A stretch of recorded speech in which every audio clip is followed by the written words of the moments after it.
Return it immediately before your father sees the price tag, Mother hissed, yanking the emerald green evening gown from my hands in the middle of Bergdorf Goodman. $8,000 for a dress. Have you completely lost your mind, Sophia? The saleswoman approaching us with a champagne smile wasn't coming to process a return. She was coming to personally thank one of their highest-spending clients for another purchase.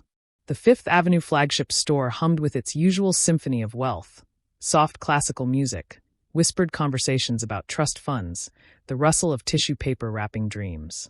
I'd brought Mother shopping for my company's anniversary gala, hoping to treat her to something special, but old habits die hard. "Mom, please," I said quietly, aware of the other shoppers pretending not to stare. "Let me explain." "Explain what?" "How you're throwing away money we don't have. Your father's medical bills are piling up, I'm clipping coupons for groceries, and you're playing dress-up at Bergdorf's." She thrust the dress at me. "March yourself to that counter and return it. Now." "But." "Don't argue with me, Sophia Marie. You might be 29, but I'm still your mother, and I won't stand by while you make irresponsible financial decisions." I glanced at the Patek Philippe on my wrist, a gift to myself after my company's IPO, and wondered if this was really the moment for revelations. Mother hadn't visited New York in 3 years. She still thought I was working entry-level marketing at a startup, surviving on ramen and roommates. "Ms. Chun," the saleswoman Margaret had reached us, her eyes bright with recognition. "How wonderful to see you again. Will you be using your usual account today?" Mother froze. "Her what?" Margaret's smile faltered slightly, sensing tension. "Her account. For the dress. Unless you'd prefer to use a different card today." "She's returning the dress," Mother said firmly. "We can't afford it." Margaret looked between us, confusion evident. Of course, whatever Ms. Chin prefers. Though I should mention, your black card has no preset limit, so affording." "Black card?" Mother's voice went up an octave. "Sophia doesn't have a black card. There must be some mistake." I touched Margaret's arm gently. "Could you give us just a moment?" "Of course.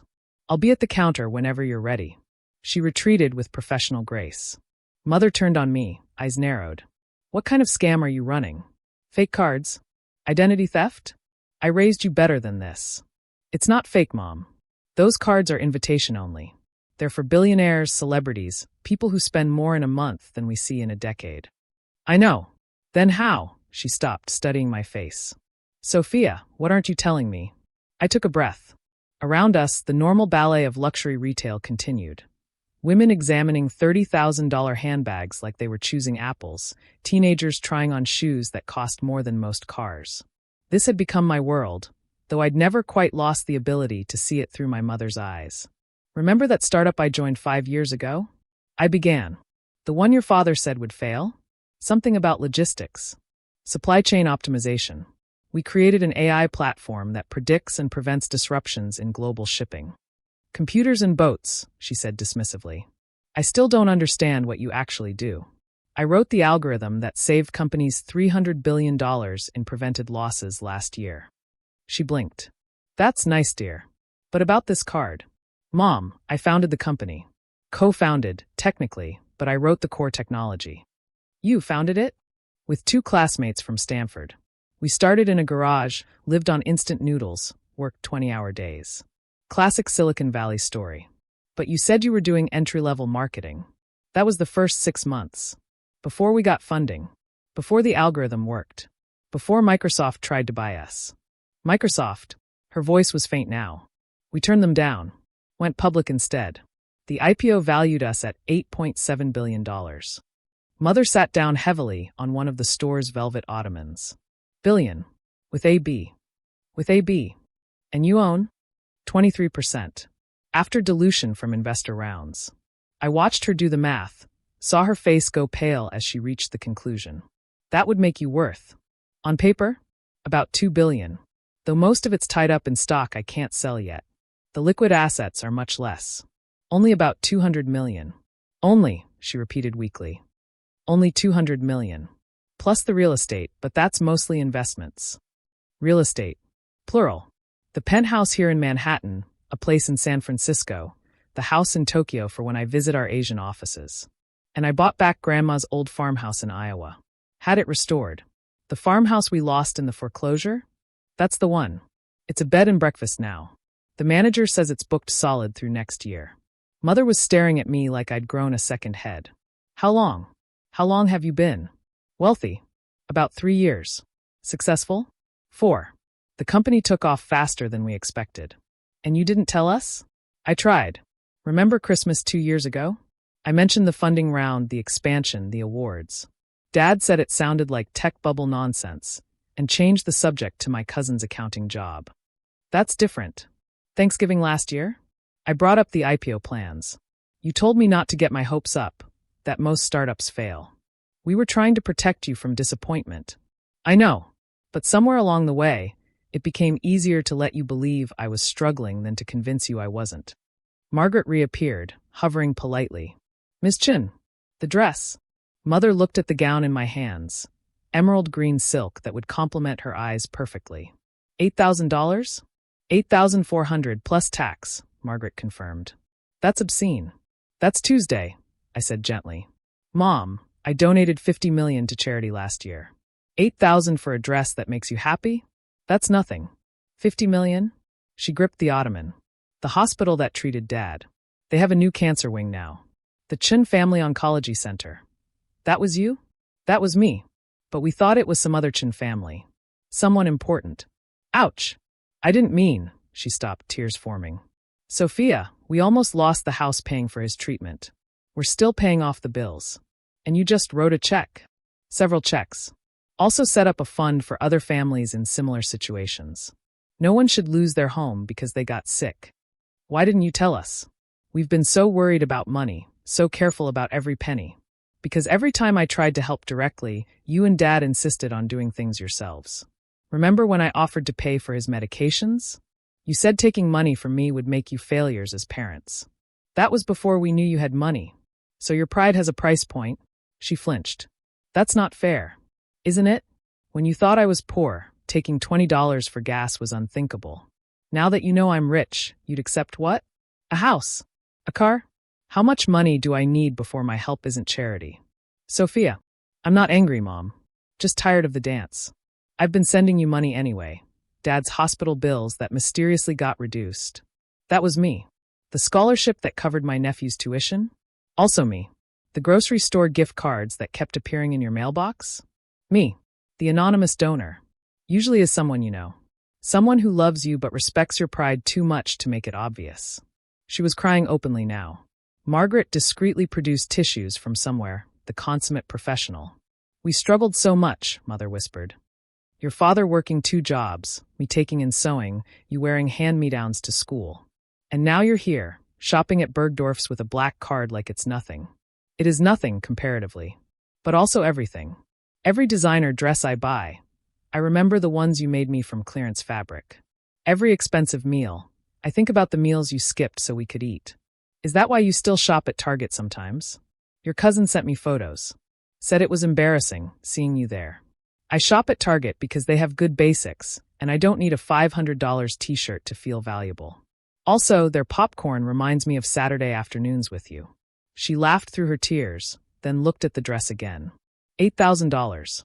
For a dress you'll wear to my company's 5th anniversary gala next week, where you'll meet my business partners, my employees, the investors who believed in a 24-year-old with an algorithm and a dream. I don't belong at something like that. You belong wherever I am. You're my mother. You taught me to work hard, think creatively, and never give up. Every line of code I wrote was possible because you made sure I had a computer, even when it meant selling your jewelry. That old laptop from the pawn shop led to a Stanford scholarship, which led to the startup, which led to this moment, where I can buy you a dress without checking the price tag. It's too much. It's not enough. Not for everything you sacrificed. But it's a start. She fingered the silk, her hands, rough from years of seamstress work, gentle on the expensive fabric. It is beautiful. You're beautiful. The dress is just decoration. Now you sound like your father. Learned from the best. Speaking of which, we should probably get him a tuxedo. The gala has a dress code. He'll complain the entire time. I'll tell him it's a rental. He doesn't need to know I bought it. You're going to lie to your father? I'm going to selectively present information in a way that doesn't trigger his pride reflex. There's a difference. Margaret cleared her throat gently. Shall I ring up the dress? Mother stood, smoothing her discount store skirt with the same elegance she'd bring to designer silk. Yes. And maybe you could show us some shoes to match. Of course. We have some stunning options that would complement the green perfectly. As we followed Margaret toward the shoe department, Mother linked her arm through mine. $2 billion? Give or take a few $100 million depending on market fluctuations. I used to worry you'd end up homeless, following some impossible tech dream. Technically, I was homeless for about 6 months. Couch surfing while we bootstrapped. You were right to worry. But you made it. We made it. Every sacrifice you made, every extra shift Dad worked, every opportunity you gave me despite not having much, it all led here. To Bergdorf Goodman? To being able to shop at Bergdorf Goodman for my mother without having to return anything. That black card comes with perks. Personal shoppers, exclusive events, no preset spending limit. Also, points that I donate to charity. Of course you do. We paused at a display of Louboutins, their red soles gleaming under the lights. Mother's eyes widened at the prices. Sophia, these shoes cost more than our mortgage payment. Used to. I paid off your mortgage last year. The bank should have sent you the papers. We thought it was an error. Your father called them 6 times. Not an error. Just an overdue thank you for raising me. Do you do this for everyone? Secretly solve their problems. Only people I love. And only problems money can solve. The rest I have to let them figure out themselves. Very wise. And very lonely. Sometimes. It's hard to know who likes me versus my bank account. Present company accepted. I liked you when you were wearing hand-me-downs and dreaming too big. I know. That's why you get the unlimited black card treatment. Well, that and Dad's medical bills nearly bankrupting you. Mostly the love thing, though. She squeezed my arm, then pointed at a pair of emerald pumps. Those would match perfectly. They would. Want to try them on? They're $3,000, Sophia. And you're my mother. The math works out. She hesitated, lifetime habits of frugality warring with this new reality. I don't need. Need has nothing to do with it. You spent 40 years needing and not having. Let me give you a few moments of having without needing. When did you become so wise? Sometime between the Series B funding and the IPO. Lawyers make you philosophical. She laughed, the first genuine, unburdened laugh I'd heard from her in years. All right, let's try on some stupidly expensive shoes. That's the spirit. And Mom, this is just the beginning. Wait until you see the Christmas presents. Sophia Marie Chun, you will not go overboard. The house in Maui is already bought. Sorry, not sorry. A house. Vacation home. You always wanted to see Hawaii. Now you can see it from your own lanai. She stopped walking, turned to face me fully. Is this real? All of it? The company, the money, the black card. I pulled out my wallet, extracted the obsidian card that had started this conversation. American Express Black. Invitation only. $100,000 initiation fee. Annual fee that could buy a car. And absolutely worth it for the look on your face right now. She touched the card reverently, then handed it back. I don't care about the card, Sophia. I care that you're happy. Are you? I'm shopping at Bergdorf's with my mother, about to buy her designer shoes she'll complain about but secretly love. My company helps prevent global supply chain disasters. I can afford to be generous with people I care about. Yes, Mom. I'm happy. Then that's all that matters. The rest is just shoes. Really expensive shoes. Really expensive shoes, she agreed, linking our arms again. Lead on, my billionaire daughter. Let's go scandalize your father with our purchases. He doesn't know yet, does he? About the money? Oh, honey, we're going to break it to him gently. Maybe after the second glass of wine at dinner. The dinner I'm paying for? Obviously. My billionaire daughter isn't taking us to Applebee's. I love Applebee's. Their spinach dip is nostalgic. We can have nostalgia tomorrow. Tonight, I want to know what $100 steak tastes like. Like a regular steak, but with guilt. I'll risk it. As we tried on shoes that cost more than most people's rent, I watched my mother transform. Not into someone different, but into someone unburdened. For the first time in my life, she was shopping without calculating, choosing without compromising. The black card had started as a status symbol I neither needed nor wanted, a perk pushed on me by wealth managers. But watching my mother smile as she decided between 2 pairs of equally impractical heels, I understood its real value. It wasn't about the unlimited spending. It was about the unlimited possibility of giving the people you love a taste of the abundance they'd sacrificed to give you. Both pairs, I told Margaret, who was hovering nearby. We'll take both. Sophia. What? They're different heights. Options are important. You're impossible. I'm rich. According to everyone in this store, that makes me eccentric, not impossible. What does that make me? The mother of an eccentric billionaire. Congratulations. Your job here is done. She laughed, gathering me into a hug that smelled of the same drugstore perfume she'd worn my entire life. Some things, I realized, were worth more than any black card could buy. But the shoes were nice too.